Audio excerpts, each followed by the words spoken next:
নমস্কার বন্ধুরা, আমি সুস্মিতা। আজকে চলে এসেছি একটা টক ঝাল মিষ্টি জলখাবারের রেসিপি নিয়ে। তো দেখে বুঝতে পারা যাচ্ছে কি আজকে জলখাবারের রেসিপিটা কী। তো চলো, মা তারার নাম নিয়ে আজকে জলখাবারের রেসিপির ভিডিওটা শুরু করা যাক তাহলে। তো আজকের রেসিপির নাম হচ্ছে টক ঝাল মিষ্টি চিড়ের পোলাও। তো ফার্স্টে দেখো, আমি কড়াইতে সাদা তেল গরম করে একটু বাদামগুলো ভেজে নিয়েছি লাল লাল করে। ফার্স্টে বাদামগুলো ভেজে নেওয়া দরকার। আর চিড়ের পোলাওয়ের জন্য যেগুলো লাগছে দেখো, এরকম ছোটো ছোটো ডাইস করা আলু, পেঁয়াজ কুচি, একটু মটরশুঁটি আর লেবু। আর চিড়ের টেক্সচারটা আমি দেখিয়ে দিলাম, এরকম ধরনের চিড়ে নিলে কিন্তু ঝরঝরে হবে চিড়ের পোলাওটা। আর লাগছে একটু কারি পাতা। আচ্ছা, তেলে কিন্তু আমি রাই দিয়ে ফোড়ন দিলাম, তারপরে পেঁয়াজ কুচি আর আলু কুচিগুলো দিয়ে ভালো করে একটু নেড়ে চেড়ে ভেজে নেব। ঠিক আছে, মানে যতক্ষণ না একটু নরম হয়ে যায়। ভাজতে ভাজতে আমি কিন্তু এখানে একটু নুনও দিয়ে দেবো, যাতে তাড়াতাড়ি আলুগুলো একটু মানে নরম হয়ে যায়। ঠিক আছে, তো দেখো এভাবে আমি মানে ভালো করে ভেজে নেওয়ার পরে আমি কিন্তু মধ্যেখানটা একটু ফাঁক করে তারপরে কিন্তু আমি কারি পাতাগুলো দেবো। এইভাবে কারি পাতাগুলো দেওয়ার কারণ হচ্ছে, কারণ আমি যদি তেলে গরম করে রাই দেওয়ার পরেই যদি আমি এগুলো দিয়ে দিতাম না, প্রচণ্ড পরিমাণে তেলটা মানে ফুটতো।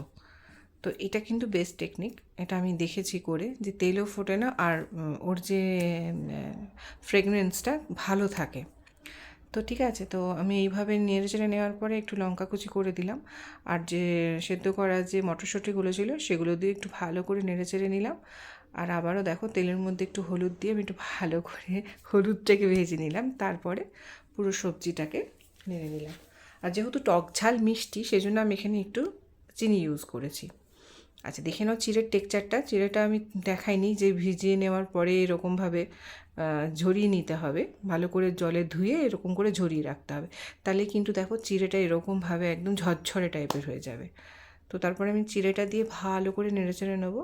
আর এই যে নুনটা এখানে ইউজ করেছি, এটা কিন্তু বিট নুন বা ব্ল্যাক সল্ট। ঠিক আছে, এখানে কিন্তু আমি আর অন্য ওই খাবার যে সল্টটা ওটা ইউজ করিনি। আচ্ছা, একটু চটপাটা হওয়ার জন্য আমি একটু চাট মশলাও দিয়ে দিলাম। আর যেহেতু টক ঝাল মিষ্টি, আমাকে তিনটে স্বাদেরই ব্যালেন্স করতে হবে।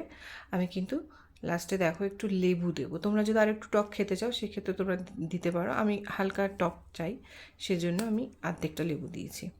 আর চাট মশলা দিয়েছি একটু চটপটা হওয়ার জন্য। সবার লাস্টে যখন আমার মোটামুটি রান্নাটা হয়ে আসবে, তখন কিন্তু আমি ওই ভেজে রাখা বাদামটা দিয়ে ভালো করে নাড়ি চাড়িয়ে নেবো। আমার কিন্তু অলমোস্ট চিড়ের পোলাও ডান। টক ঝাল মিষ্টি চিড়ের পোলাও কিন্তু ডান। আচ্ছা, এখানে এই ক্ষেত্রে আমি গ্যাসটা অফ করে দেবো। আর গ্যাসটা অফ করে দেওয়ার কারণ হচ্ছে, আমি লাস্টে দেবো একটু ঘি। ঠিক আছে, আমি ফ্লেম অফ করে দিয়েছি। এরপরে আমি এই যে এরকম পরিমাণে 1 চামচের মতন পরিমাণ মতন আমি ঘি দিয়েছি এখানে। আপনারা চাইলে আরেকটু দিতে পারেন। এখানে আমার 1 কড়াইয়ের মতন চিড়ের পোলাও আছে। আমি 1 চামচ ঘি দিয়ে আর একটু নাড়াচাড়া করে নেব। আর হ্যাঁ, তোমাদের যদি ইচ্ছা হয় তোমরা এখানে ধনেপাতা কুচি দিয়েও সার্ভ করতে পারো। তো আমার রেডি চিড়ের পোলাও কেমন হয়েছে বানিয়ে খেয়ে দেখে আমাকে নিশ্চয়ই কমেন্ট করো। টাটা।